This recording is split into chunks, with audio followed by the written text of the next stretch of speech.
बच्चों, कैसे हैं आप सब? मैं आशा करती हूँ आप लोग एकदम मज़े में होंगे। तो आइए नया टॉपिक लेते हैं। आज का टॉपिक है life in towns and villages 600 BC to 300 AD। तो इस पीरियड की लाइफ के बारे में आज हम जानने वाले हैं कि सिटीज़ में, टाउन्स में कैसी लाइफ थी और विलेजेस में कैसी लाइफ थी। और लर्निंग पोर्ट क्या है हमारा? Urbanization in north India and in south India. Right, let's start. After the decline of the Harappan civilization, the second phase of urbanization in India began around 600 BC. The architects of this phase were the Aryans in the north and Dravidians in the south. The second phase of urbanization is in many ways important to us because from this time onwards, urbanization became a permanent feature of the Indian landscape. The old existing cities in India, Varanasi and Patna in the north and Madurai and Kanchipuram Kanchipuram in the south originated around 500 BC and are symbolic of India's long urban heritage. The early historical period covers 1,000 years of urban history, which may be divided into three parts in North India: post-Vedic period and Mauryan period and the post-Mauryan period. These periods indicate the early origins of urbanization. Its climax in the Mauryan period and its decline later. In southern India, urbanization originated in the pre-Sangam period and rose to great heights during the Sangam period. Now let's read about बच्चों urbanization in North India, the post-Vedic period. इस period के बारे में जानते हैं. The Rig Veda describes the Aryans as a pastoral and agricultural people of rural origin and the proud destroyers of an alien culture. They first settled in the valleys of the Indus and its tributaries and later in the post-Rig Vedic period. Their domain was extended up to the upper Yamuna and Ganga plains. For nearly 1,000 years from 1500 to 600 BC, the pre-urban Aryans lived in enclosed villages and the lands around the village were communally owned and used for cultivation and grazing. And by the post-Vedic period, 800 to 600 BC, the center of the Aryan homeland shifted to the upper Yamuna and Ganga basin, which was inhabited by two principal Aryan tribes, which was the Kuru around the Delhi and the Panchala near Bareilly. Okay, so there were many other Aryan tribes who fought among themselves and with the non-Aryans group. The territorial feuds led to the emergence of small kingdom emergencies, and it led to the rise of capital cities, Hastinapur, Shravasti, Kapilavastu, Ujjain, Mahishmati and Mishmati and Champa, Rajgriha, Ayodhya, Varanasi and Kushambi. About a dozen of cities existed in the post-Vedic period. The emergence of cities in the post-Vedic period is to be attributed to economic forces.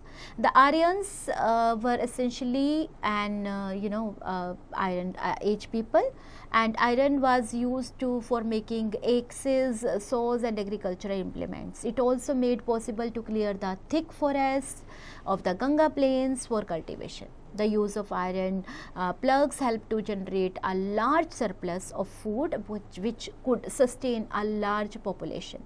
Moreover, iron was used in the manufacture of horse-driven chariots for welfare and ox-driven carts for transportation.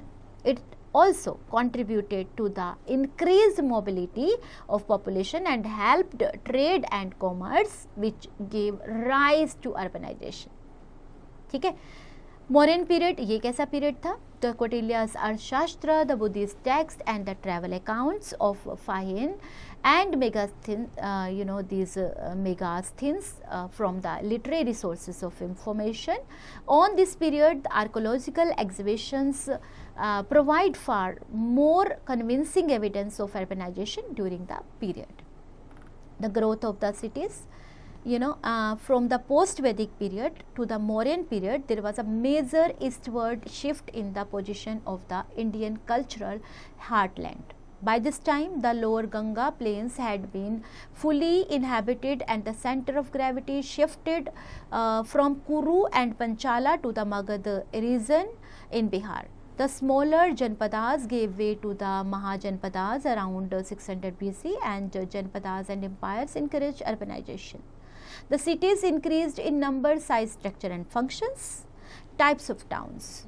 According to the Buddhist texts, there were 8 important categories of towns. कौन कौन सी हैं?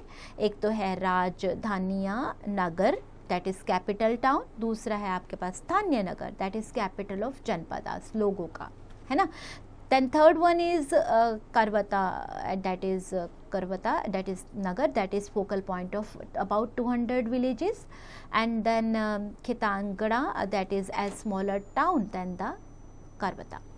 Then you have Puta Beladna, that is a large commercial center, Nigama ordinary market center, and Patana, that is coastal trading town, and you have Dronamukha, riverine port, and besides the above there were Khandavara, a military camp, and Nivesa, that is an encampment, both of temporary nature.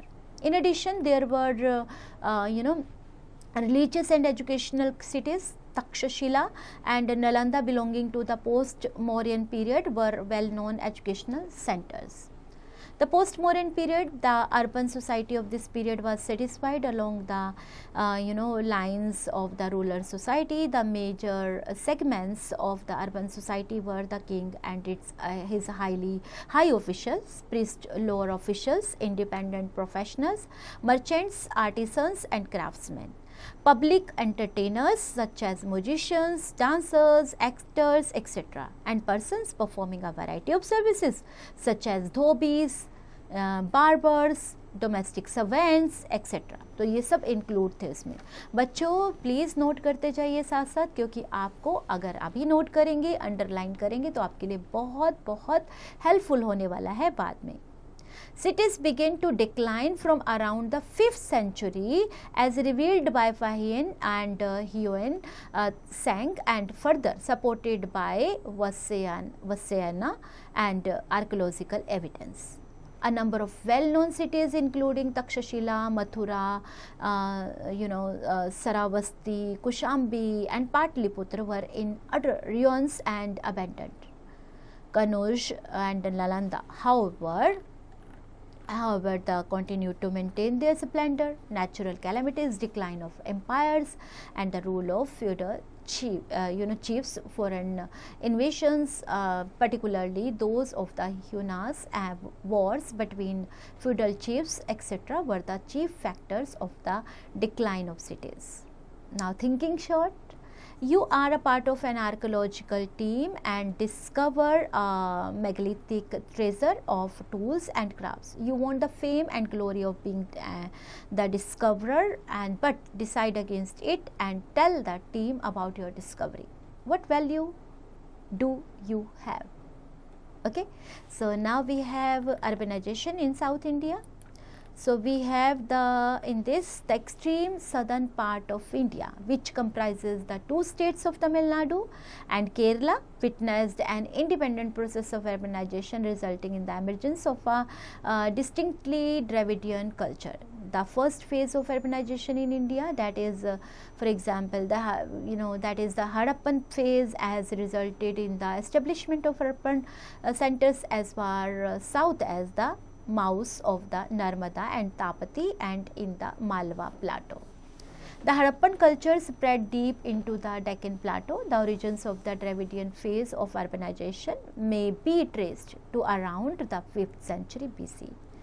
As revealed by the Sangam literature, the Dravidian culture attained a very high level, with urbanization as a concomitant process. The 2 major Tamil epics, that is Shilpadikaram and Mani Mekhala, deal with urban societies in the Pandya and Chera kingdoms.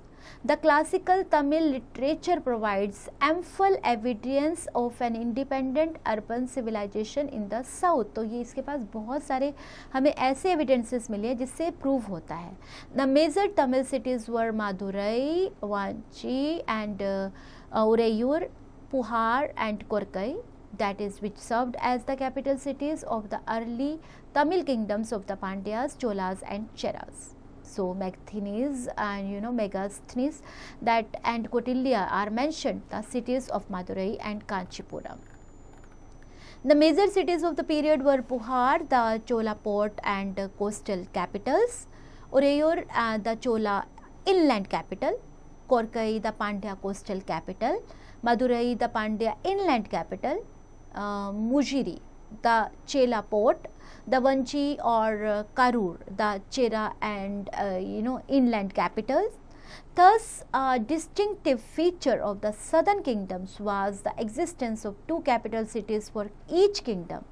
Kanchi was the inland capital of the Tondai Mandalam and the fourth territorial unit of the Tamil country.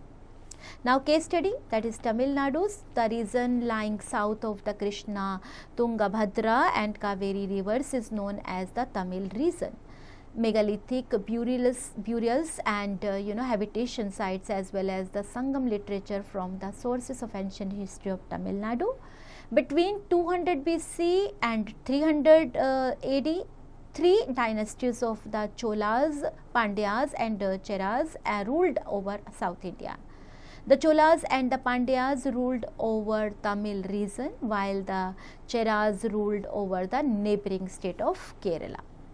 Administration in the southern kingdoms, the king was assisted by a council of ministers and a large number of officials. There used to be a sabha, जो assembly भी बोला जाता है जिसे, of tribal chiefs which was an advisory body of the king. ठीक है, जो सलाह दिया करते थे राजा लोगों को. The king maintained an army consisting of elephants, cavalry and infantry. The Pandya rulers used to import horses. The rulers were benevolent and they took up various measures for the welfare of their people. Land revenue and trade were the main sources of income. Trade, taking advantage of their coastal location, all the three kingdoms developed their maritime power. तो ये सी के पास था तो इस वजह से इनको फ़ायदा भी हुआ. Many port towns like Puhar of the Cholas, Mujiris of the Cheras and Arikamadu of the Pandyas developed under the patronage of the rulers. The rulers encouraged both internal and external trade. They maintained fleets of ships and carried on trade with Egypt, Arabia and Rome in the west and with Malaya and China in the east. Tondi, Mujiris, Korkai and Kaveri Pattanam were some of the main trade centers. And we have the Romans were particularly fond of Indian goods and exchanged them for pure gold. The main items of trade were pearls, precious stones, spices, textiles, timber, ivory, etc., which were in great demand in western countries, and the Romans brought to India articles such as copper, tin, lead, glass, wire, ornaments, pottery, gold and silver coins. Life of the people, जिंदगी कैसी थी लोगों की वहाँ पर. संगम literature mentions 5 ecological or geographical zones. The pattern of living in each zone was different. So these zones were Kurinji, hills and forest, Mulai, that is pasture land, Marutam, that is fertile agricultural plains, and Natal, that is sea coasts, and the last one, an arid zone. Agriculture was the main occupation of the people, and iron plowshare was used to cultivate fields. Rice, sugar, cane, pulses, fruits and spices were grown. Most of the people lived in villages. पहले तो गांव में रहा करते थे ज़्यादा लोग, and the people of the coastal regions were engaged in their trade and industry. People had to pay taxes on their crafts, trade and for roads and for canals.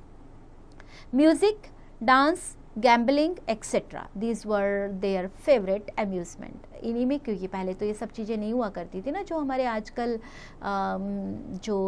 हमारे सोशल मीडिया के जो भी हैं हमारे weapons, वो तो नहीं हुआ करते थे पहले, तो उनका तो अम्यूज़मेंट इसी से होता था।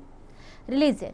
During the period 200 BC to 300 AD, the southern kingdoms were greatly influenced by Hinduism, which was especially patronized by the rulers.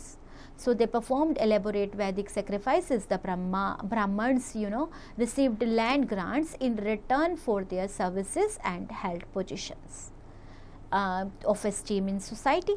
Vishnu was widely worshipped by the upper classes. Okay, जो high classes के लोग होते थे विष्णु जी की पूजा करते थे। And Murugan known as Kartikeya और Skanda in the north was the most popular sea god, god in the south, and the coastal people worshipped sea god. Besides Brahmanism, people of the south were aware of the doctrines of Buddhism and Jainism. Christianity is said to have been introduced in this part of India in the 1st century. St. Thomas, an apostle of Jesus Christ, reached Malabar in 52 AD and set up many churches there. People raised memorial stones in the honor of brave heroes who fought and died during the war, and these memorial stones are called Miracle. Very good. Okay. So now we have exercises to do. तो आप क्या करेंगे? जल्दी से तैयार हो जाइए exercise करने के लिए। Number 1 exercise, tick the correct answer, and number 2 you have to fill the blanks with important word, and number 3 write true और फॉल्स। तो इसमें आप क्या करने वाले हो, इसमें आप गलत और सही स्टेटमेंट्स को बताने वाले हो। And you have answer the following questions briefly, and you have answers the following questions in detail. तो आप इन क्वेश्चंस के जो ब्रीफ में देना है उसको 3-4 लाइन्स में मेंशन करें, और जो आपने डिटेल में देना है उसका एक्सप्लेन करें specifically, right? And we have now skills enrichment zone. Fun activity we have, divide the class into 3 to 4 groups and hold a group of discussion on the topic how rich and prosperous people have always lived in the cities. Then and now. Activity है आपके पास, collect pictures of some literary sources and archaeological sources of ancient history and paste them in your scrapbook. And while doing this, have fun, enjoy.